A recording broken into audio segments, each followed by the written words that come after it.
wabarakatuh. Seperti pada awal video, kita sudah mendengar dan melihat suara pada motor Pega ZR ini sangat berisik.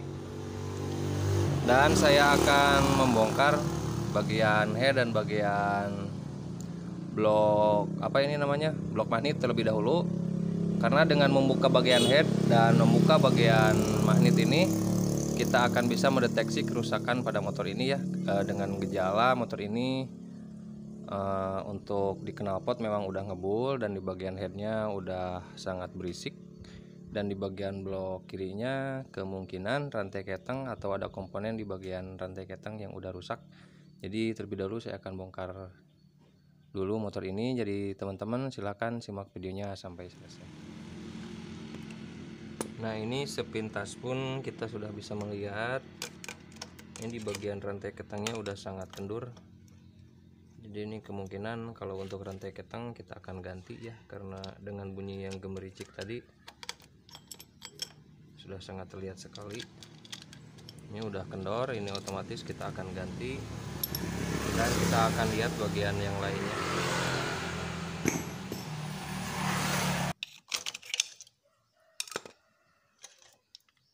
Waduh,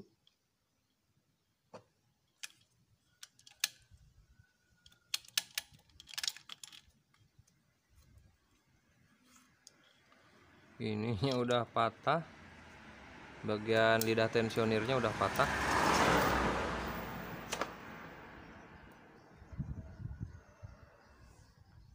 Ini kalau untuk neken as kita tidak bisa menyimpulkan di luar, jadi kita akan bongkar.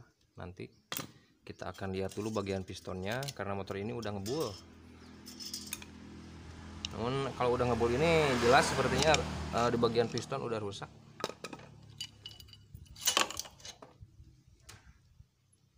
Nah, ini ada bekas macet.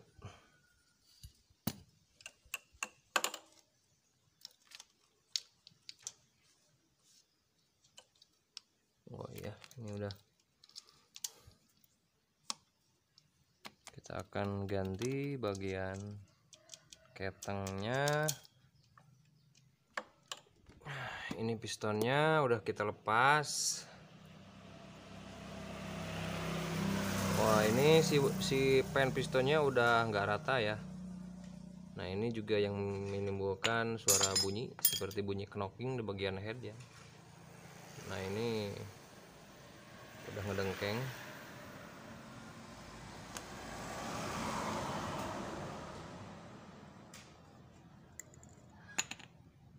Kita lihat bagian pistonnya.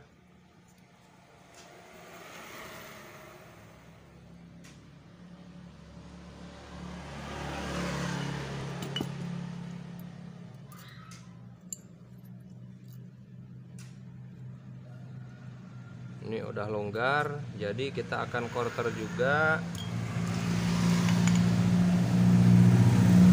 Dan ini sangat berisik sekali, biasanya diakibatkan oleh stang seher atau stang piston. Nah, jadi kita akan cek. Dan untuk pengecekan stang piston itu seperti ini. Si stangnya kita agak tarik ke depan, lalu kita pukul-pukul pakai tangan bagian kepalanya. Nah, kedengaran teman-teman kan ada suara truk. Nah, itu berarti stang sernya udah kena juga. Nah, seperti ini kita tarik di bagian stang pistonnya ke arah depan, lalu kita pukul-pukul dari arah depan.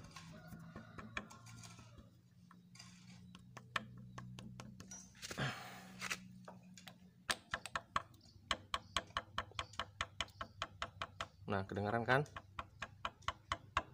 Nah, ini kalau keadaan motor bunyi, kalau sedang hidup, ini bunyinya akan sangat keras.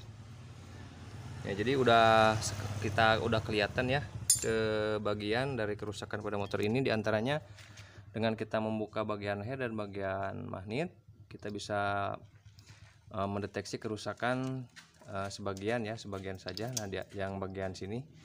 Dan untuk yang bagian kuplingnya beda lagi. Nah, kita lakukan pengecekan di bagian head sama di bagian blok kiri. Jadi udah kelihatan, sementara yang bunyi gemericik itu diakibatkan oleh rantai ketang ini udah sangat kaku, ini udah jelek, kita harus ganti. Begitu juga dengan lidah tensionirnya nih, yang pasangan bagian bawahnya ini udah patah, kita akan ganti juga. Lalu di bagian piston kita akan melakukan pengkorteran, dikarenakan lubang piston dengan bosnya udah agak longgar, otomatis oli akan naik ke bagian ruang bakar dan akan ngebuah. Nah itu. Dan juga untuk bagian stang sernya juga udah kena, seperti yang sudah saya tunjukkan tadi ya, caranya dengan dipukul-pukul. Jadi motor ini akan melakukan servis besar. Jadi kita akan membelah bagian mesinnya untuk mengambil bagian kruk asnya untuk melakukan penggantian pada stang piston. Nah demikian, kita akan lanjut lagi membuka dan mengecek bagian silinder kopnya, bagian headnya. Kita akan cek noken asnya kena atau tidak ya. Saya akan membukanya terlebih dahulu.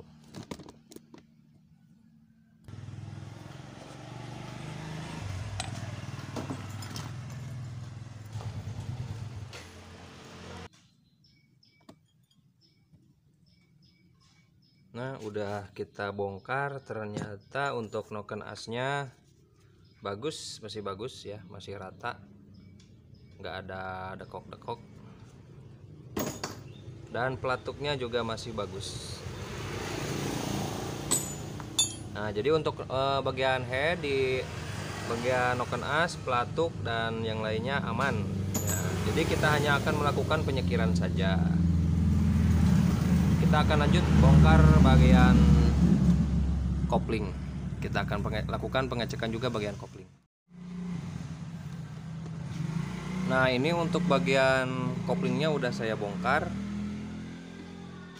Nah saya akan cek satu persatu. Di antaranya ini kopling otomatisnya ya. Ini kopling otomatisnya, mangkoknya masih lumayan bagus, masih layak digunakan meskipun udah beralur tapi belum dalam. Jadi mangkoknya masih aman lah, masih bisa digunakan, masih layak dipakai.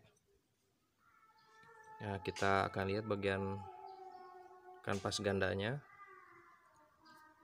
Nah, di sini udah terlihat sangat tipis, bahkan udah kena ke bagian dudukan dari kanvasnya sendiri. Nah, jadi otomatis untuk kanvas gandanya kita harus melakukan perbaikan.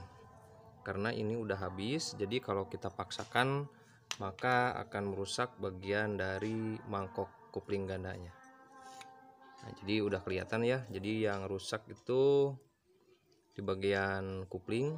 Dan selain merusak pada bagian komponen rumah koplingnya, maka motor, jika kita tidak mengganti ini, maka motor yang kita bongkar ini jika kita pasangkan tanpa melakukan penggantian, maka motor ini akan kurang tenaga di tanjakan atau akan kekurangan tenaga ya saat berakselerasi. Saat angkatan gas awal itu nggak akan bertenaga, dikarenakan si kanvas gandanya itu udah habis. Dan untuk rumah kopling fiber koplingnya, ini rumahnya masih bagus, belum ada dekok-dekok ya, belum ada alur-alur, ini masih aman, masih bisa kita gunakan. Bagian fibernya juga demikian, ini masih bagus. Bagian rumah bagian luarnya juga sama, masih layak pakai, masih belum beralur. Nah, jadi untuk keseluruhan kerusakan pada motor Pega ZR ini setelah kita cek, meskipun belum dibongkar semua, namun udah kelihatan. Diantaranya adalah yang barusan kita bongkar udah kena ya di bagian kopling gandanya, harus kita ganti. Lalu di bagian head, pistonnya udah longgar bagian boringnya, jadi kita harus melakukan quarter ya. Kita akan quarter karena udah ngebul juga. Lalu bagian stang sehernya juga udah kena, tadi udah kita cek, udah goplak. Dan di lidah tensionir ini bagian sini patah. Ini akibat apa saya nggak tahu, yang jelas mungkin diakibatkan oleh si rantai ketang yang udah terlalu kendor ya. Ini udah sangat, ketangnya juga kita akan ganti, ini udah kaku. Ini nggak layak pakai, ini harus ganti, wajib ganti. Di bagian head tadi udah aman ya, udah kita cek pelatuk noken as aman. Jadi kita akan melakukan penggantian stang seher, penggantian piston, dan penggantian kopling juga rantai ketang.